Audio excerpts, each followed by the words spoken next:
Okay, Buzz YouTube, what's up, how's it going? Have for y'all today the draft analysis video for the Durham Druddigons in the second season of the UBL. Now, if you guys are excited for this, make sure to hit that thumbs up button down below after you've seen our awesome squad that we have for this season. There's going to be a bunch of new Pokemon I've never used, and we're going to have some old personal favorites, maybe some fan favorites that you guys have seen me use well in the past. So if y'all are excited for this, hit that thumbs up button down below. Let me know in the comment section below as well what you think about our draft once you see it all. So we did take about like 3-week break from Draft League content after stopping GBA D League and P4G. We're finishing them. We took a little bit of a break, which is kind of nice because I think I've done like one league match for almost every week this entire year, so having a little bit of a break was kind of nice, and I did miss it. Really excited to get back into it as well with this season of the UBL, and hopefully you guys will still be enjoying the Draft League content as well. So originally, I think in this draft I was like number 6 or number 7, and I personally hate being in the middle of drafts. I really like being in the upper half or the bottom half, not like dead in the middle. And with 16 people, spots 6 and 7 are almost like basically in the middle. So I decided to switch spots with my very good friend Mr. Choice CJ. I saw he got the very last pick and I was number 6, so immediately I was like, CJ, I would trade you my spot if they allow it. And he was all down for it because he really wanted to get Mega Lopunny, I believe, and he was able to get it because we did trade. I guess he didn't think it would last to number 16, but either way, I was very happy with being number 16, even though I am the very final pick of the entire draft. It's not that big of an issue because I may go last one round, but then I can go first the next round, essentially giving us wheel picks, and we can kind of pick 2 mons back to back every single time, and that typically is kind of nice to be able to set up cores and whatnot. So even though we may not get something absolutely amazing for our round 1 pick like Celesteela, Tapu Koko, Garchomp, Landorus, Mew, things like that, there was still one very awesome Pokemon that was left that I was eyeing, and unfortunately Kieran Black was another one I was eyeing, but my boy Uzi Gunner, who was before me, ended up getting it, and he is the returning defending champion from season 1, so hopefully we get to play him and we'll have a good match. But I was really looking to get Kieran Black at number 16. I was baffled it lasted up until pick 15. I love Kieran Black, I think it's an absolute beast, but Uzi got it, so I decided to go with another Pokemon that I haven't used since UCL Season 2, and it was a part of our first ever Draft League championship winning team, and that is going to be Clefable. Now, Clefable is a very... oh, hold on, I'm doing this way different. Hold on. No, okay. Oh, messed up. See, I'm not used to like live editing. I'll just do this in Premiere, but decided, you know what, we're gonna do something a little bit different. Already messing up, but it's okay. So we have Clefable here, and I will be showing the stats as you can see above me. I kind of thought that'd be something cool for you guys to see, just to see their stats and whatnot. If I could, I'd probably put like the move list somewhere, but there's a lot of moves, especially in Clefable's case where it learns a plethora of moves. Now, even though it's not exactly like the most defensive and offensive mon, it still has very amazing stats, 2 great abilities in Magic Guard and Unaware, which can be very viable in Draft League format. It gets access to Stealth Rocks, it's got Thunder Wave, it's got Knockoff, it's got Trick, Life Orb. Magic Guard, offensively wise, can also be an absolute nightmare to deal with. It gets Calm Mind. There is no secret that Clefable is an absolute beast in Smogon OU, but in Draft League format at the beginning of Sun and Moon, Clefable did kind of fall off. It's not until recently that Clefable has started to become more popular, and in a draft like this where we're drafting 1 Z Crystal instead of Z Captains, that actually takes off so much pressure from Clefable. Like, Z moves can at times overwhelm Clefable, especially in matchups where maybe your opponent has 2 or 3 Z Captains and they have super effective Z moves to be able to hit Clefable. But in this type of format for the UBL, there's only 1 Z Crystal. So if we can deal with that 1 Z Crystal, we essentially get rid of any instant nuke that will be hitting Clefable, and that, in my opinion, I believe makes Clefable way more valuable in this type of format. And again, it's been a mon I've not used since 6th gen. Really excited to use it this time around in the UBL. It's got so many great supported moves. It can be a great offensive mon as well. It just has such a gigantic move pool, man. Like, Clefable can just absolutely do so many different things, and fairy typing is very, very important in my opinion. It's always good to get a very good fairy type. So moving on to our second pick here. This was a mon that originally was not on my radar. I actually got convinced into getting this mon by my buddy Aki VGC, because this mon is typically tier 1, but in the UBL they put it at tier 2, and apparently at tier 2 is way better, which I can see the value behind it, because this next Pokemon here, Gotha Tail, is amazing because of the fact that it gets access to Shadow Tag. It ensures that your opponent cannot switch out unless they have U-turn, Volt Switch, Baton Pass, because I think they do allow Baton Pass here, and or Shed Shell. And I don't think ghost types can be trapped, but I don't think you want to trap ghost types with Gotha Tail in the first place. But if they don't have momentum or Shed Shell, then Gotha Tail can trap so many bulky mons and easily use them for setup fodder, getting up to +6 by itself. It can also be an amazing like offensive revenge killing Scarfer because of its base speed. Base 65 is honestly not that bad with the choice Scarf. If it was a little bit stronger, I think Gotha Tail would have definitely never been considered for tier 2. But much like Clefable, it doesn't have like the best offensive stats around, but its defensive bulk is pretty okay, I guess. Like base 110 SPDEF, base 95 defense does allow it to easily set up on a huge array of bulky walls, and that's where Gotha Tail really wants to shine and wants to trap those bulky walls, get rid of them, potentially take 1 or 2 mons down with it, open up holes for the rest of your team to come in. And Gotha Tail is very unique in the sense that it can enhance just how good other Pokemon really are, because it can get rid of those Pokemon's counters because of Shadow Tag. If not, then it forces those walls to run something like Shed Shell, which even just running Shed Shell in a mon gets rid of any type of passive recovery or any type of weakening berry that they may have to rely on to cover a certain coverage move that the Pokemon they're countering to help be able to deal with them. You know what I'm saying, right? So just again, the Shed Shell is being forced is so good, and it's really nice because this means that my opponents are always going to have to take Gotha Tail into consideration when prepping, and that's going to force a lot of mind games in prep, and something that I will potentially be able to take advantage of. Never use Gotha Tail, so I'm hoping it will be a monster. Our next team member here is going to be a mon I had once before, but I dropped it after like two weeks, and that is going to be Suicune as our third pick here. Now Suicune really, like, the later half of this year has just blown up in draft format, man. This thing is just disgusting in what it can do. It can beat so many of its own counters because of pressure. Vincune, as most of you may know, is an absolutely disgusting set.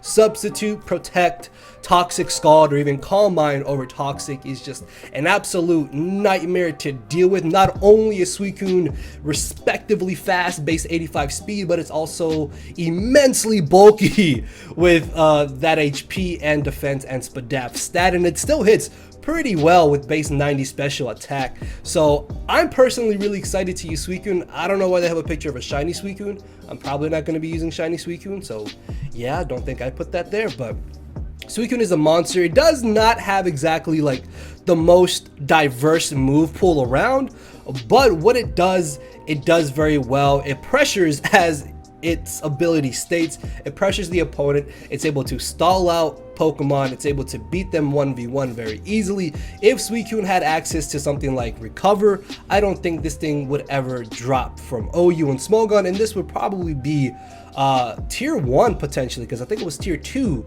here in the UBL, which it is typically tier 2 if I'm not mistaken.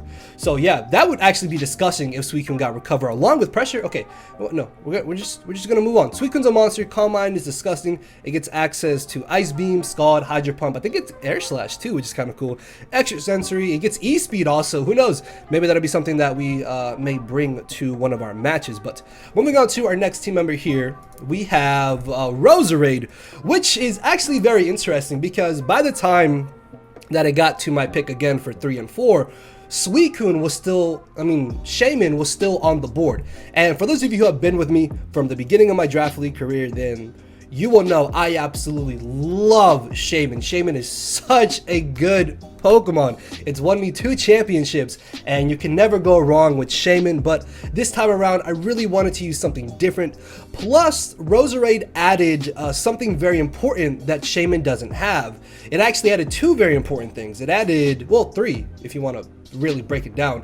It added spikes, toxic spikes, and sleep powder. Sleep powder alone is actually really cool because I can bring it and ensure that I can just cancel out one of my opponent's Pokemon. I just sleep powder, put something to sleep, and then that gives me like 1 to 3 turns to kind of do what I want, or it just ensures that Pokemon will no longer be doing anything annoying or offensively wise as well. And T-Spikes are absolutely loved by Gotha Tail, Clefable, and Suicune because it helps all 3 of them out beat counters a lot easier. Spikes is also absolutely amazing for Gotha Tail in case it is running like a speedy revenge killer set, and it also does give us a very nice speed tier and base 90, very good Spadef bulk. It actually hits pretty hard. It gets Technician as well with what's it called, the hidden powers, which is actually pretty awesome. Like, there's quite a few things that Rosa Raid can actually do. Even Swords Dance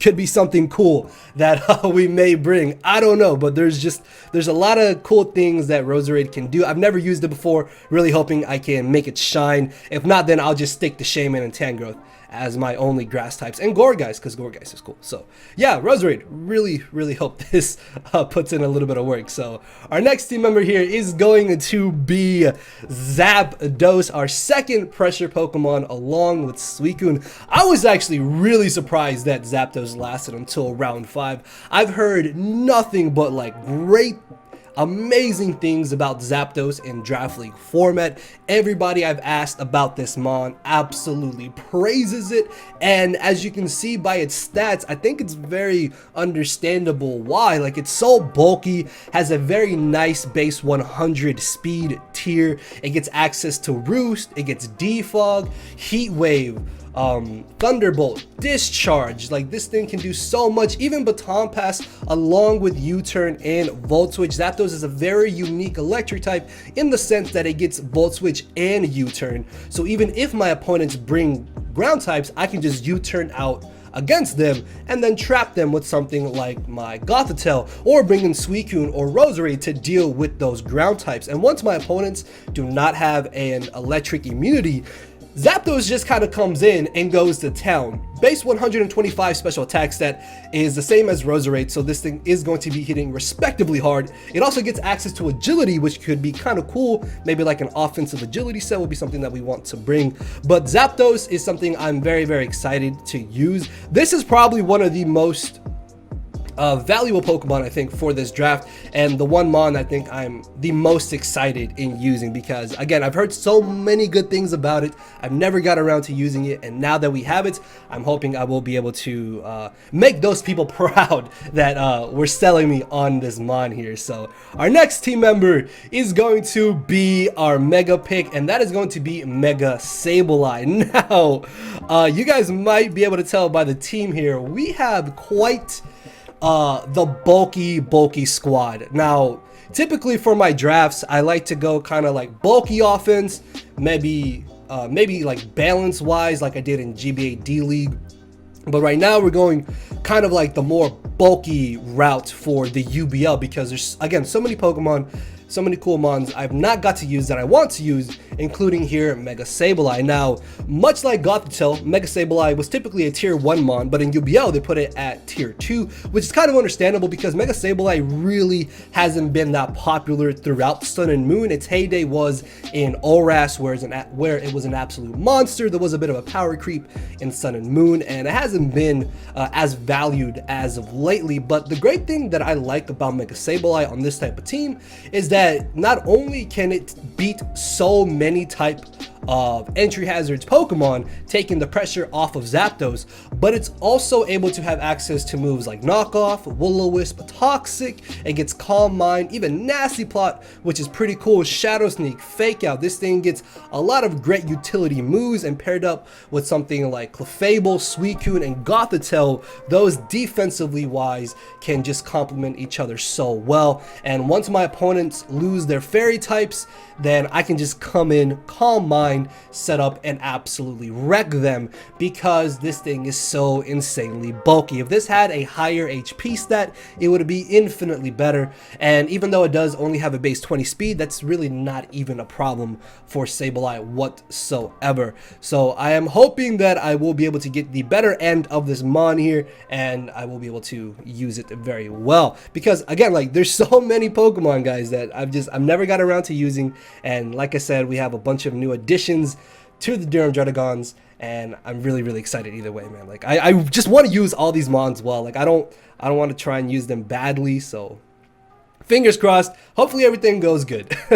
So our next team member here, at this point in the draft, there was like no steel types around whatsoever, and the one steel type I did want got sniped from me, which was really frustrating because I wasn't going to get it, I believe either this round or the round before I got something like Mega Sableye, and I got Mega Sableye I guess a little bit early because I didn't want that to potentially be picked, and it was the real only Mega that was kind of able to be fit on the idea of how I wanted the draft to go. So at this point I realized, okay, I need to get my steel type, because if this steel type is gone, then I have no backup plan, and this mon just fits so many roles into one, and it's a mon you guys may know from a P4G. That is going to be Steelix. Now, I know I've used Steelix in NPA and P4G, but I've taken it to the finals twice in both of those leagues, and we ended up winning one of them.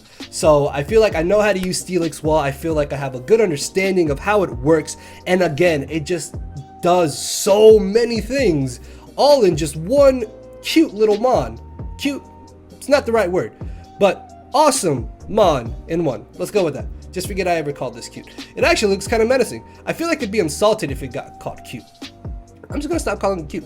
So yeah, it does so much for one mon. It's a steel type, it gets rocks, it's a bulky ground type as well. It's a very fat physical wall. It can also be a decently offensive mon because it gets access to sheer force, making it a potentially scary mon because of its amazing move pool that it has. It gets all the elemental things. It's got Iron Head. It gets things like Rock Slide, Body Slam, Crunch, even Special could be something cool to try out.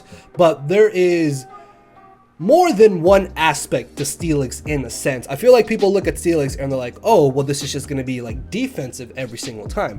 While for the most part, it will be defensive, it can still be offensive, and people need to respect that. Steelix, in my opinion, is probably the best tier 5 Pokemon, and I absolutely hate getting more than one tier 5.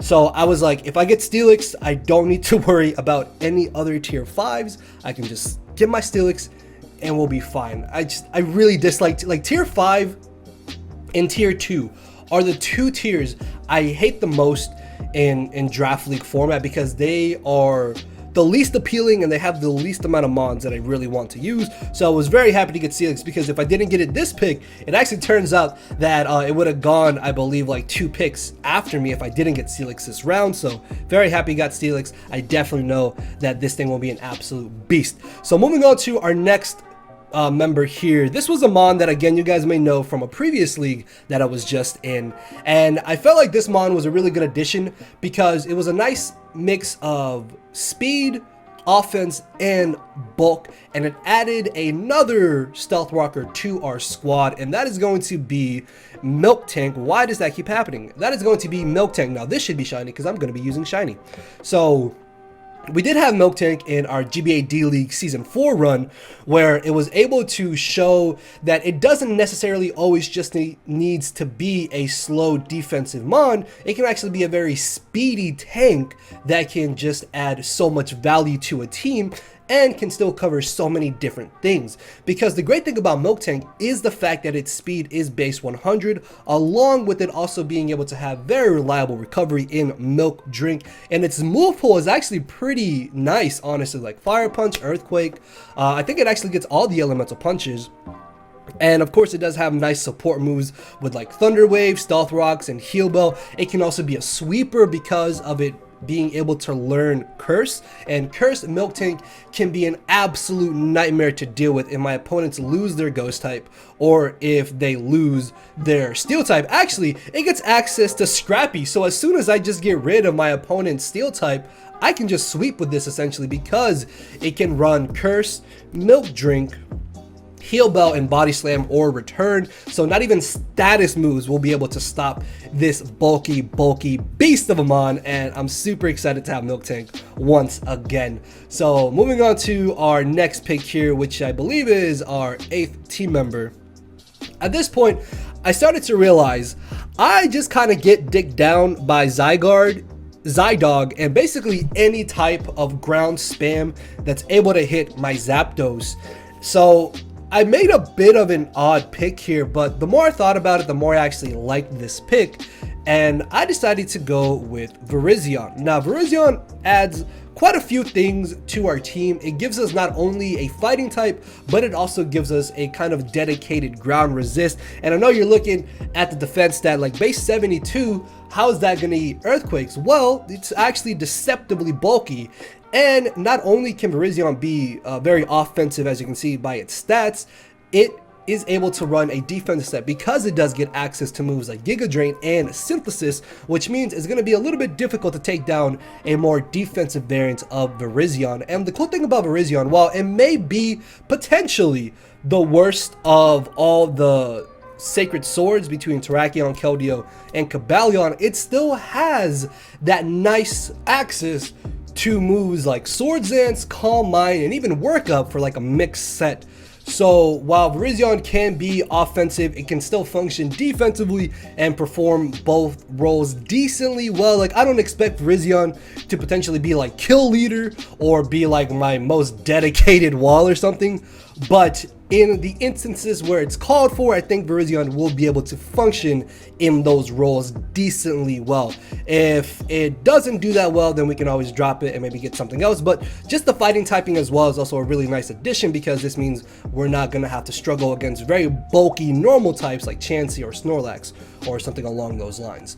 So moving on to our next pick here, I believe at this point, yes, I ended up getting my Z Crystal, because looking at everybody's drafts and looking at what points and what type of mons that they had, I realized that I can probably get my Z Crystal now while still being able to get the final 2 Pokemon that I really want as my last 2 picks. And most Z Crystals were basically gone at this point that my team would have been able to take advantage of. So I decided to go with what was potentially the best one left, and that is going to be the FireMZ. FireMZ is not something I think I'll be using a lot. Like Z moves in general, I don't really use that often. Like Z moves I think are good, but they're never like my main priority when I want to use them on certain mons. So I figured if I need to, FireMZ can have some decent benefit in matchups. Clefable can use it, Miltank can use it, Steelix can use it, Zapdos, and even Virizion, because Virizion gets access to Sunny Day.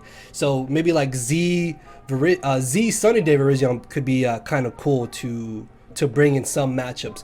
But yeah, we ended up getting the FireMZ. Again, I don't think I'll be using this entirely too much, but it's still something that my opponents are going to have to prepare for, because if they're not prepared for like Z Fire Blast Clefable, then down goes the Steel type and Clefable can just win. So yeah, we'll have to see how things go for that. But moving on to the next team member for our squad here. Like I said, I really thought that I would be able to get my final 2 picks that I initially wanted for this draft, and it turns out that we were able to get it. But the one that I am most excited about is going to be Talonflame. And this is really awesome, man. Talonflame has been a mon that I thought was just absolutely horrible in Draft League format. I've heard people like Aki, VGC, Matty Brawlick say that Talonflame is actually really good. It's very viable and it can do a lot of things. And I was like, whatever. It's Talonflame. It's garbage. But after seeing my boy Zazo use it so well in GBA D-League Season 4, I kind of was open up to getting this, and it's kind of been on my radar, but it's never been a mon I really considered in getting until this UBL draft came around. And as a team started to form, I realized we don't really have a lot of speed, and that's one thing that Talonflame definitely can add to our squad. It also gives us another ground immunity. I guess defog, even in certain scenarios, it could potentially come, but I feel like people look at Talonflame and they feel underwhelmed, and that's very understandable because its ability Gale Wings got horrendously nerfed in Sun and Moon. Not only works when Talonflame is at full HP, but even then, like, that one instant priority Brave Bird can still be very, very handy as acting as a revenge killer. Like, acrobatics could be kind of cool if you're able to consistently stay at full HP and you're not taking recoil damage like you're using Brave Bird, for example. And it could also have priority defogs, which is actually really nice. I just kind of thought about that. But the great thing about Talonflame is that because it is so fast, it can run quite bulky sets. Actually, it can run Adamant Nature in certain matchups as well, which something like SD or Choice Band would absolutely love and benefit very highly from. Because of its access to Roost and things like Bulk Up and Sword Zance, it can honestly function as a decent wall breaker, potential stall breaker, just kind of bulky offensive mon, or a bulky offensive pivot, as well as having access to Flame Body to potentially punish physically offensive mons by having them be burned if they make contact with Talonflame. I mean, it gets Will-O-Wisp, but still Flame Body is kind of nice because you don't need to Will-O-Wisp them now. But even though I still feel like Talonflame is a little bit odd, it really does add a lot to this type of draft. It gives us speed, it gives us momentum with U-turn, it gives us a nice setup breaker, potentially a bulky pivot as well. And I'm really hoping that Talonflame is like the one mon I can use the best out of everything that we have, because I've heard a lot about this. I feel like it's very underrated, but I will be the judge of that. So moving on to our final pick here. At this point, you guys can see that we don't have a dragon type.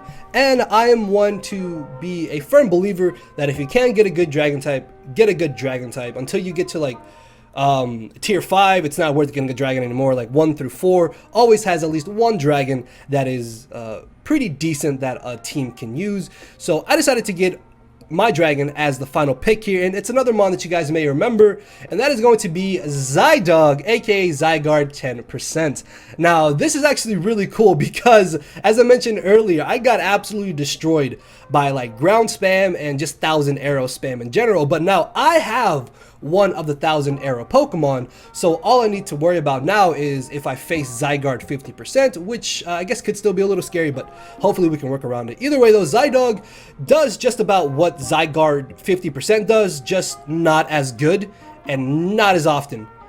And yeah, it's really not the same as Zygarde 50, but the cool thing about Zydog is that it has a very nice speed tier. Base 115 is so good to be able to outspeed very common base 110 speed mons. It also, of course, gets access to 1000 arrows, which is just spammable, and it has the same physical attack set as regular Zygarde 50% and base 100. So even banded arrows from Zydog is going to be hurting a lot of drafts. It still gets access to Dragon Dance and Coil. It gets E-Speed, Stone Edge, Draco Meteor if I want to run like a special set, Outrage, and just typical common moves that ground types learn.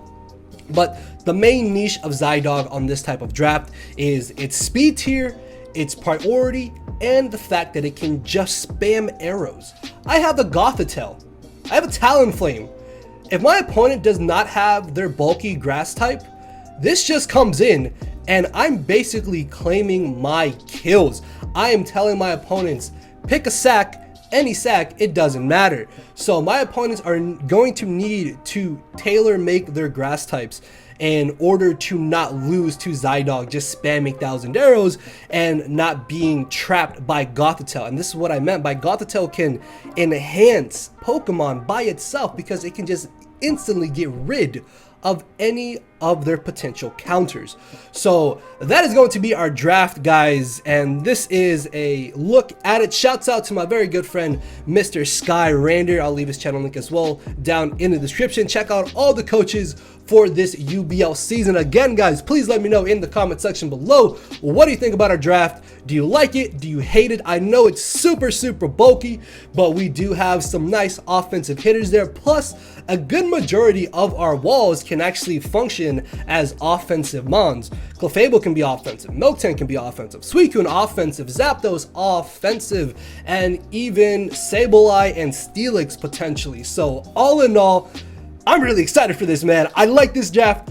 It's been very rare that I really enjoy drafts. Like, I genuinely like my draft, how they've turned out at the end, and I actually really like this one. It's kind of semi-stall, kind of like super fat, and I just am very happy with this. Again, maybe you guys don't like it. I don't know. Let me know why in the comment section below. I may be making some trades depending on how things go and how the season plays out, but for right now, this is going to be our squad, and I am definitely down to have some good games with it in the second season of the UBL. So if you guys did enjoy the video, you know what to do.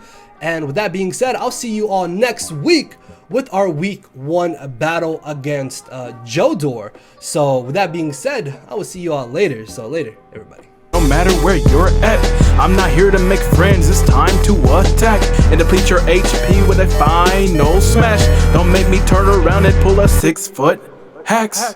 6 foot hacks, hacks. Yeah. 6 foot hacks, hacks. Yeah. 6 foot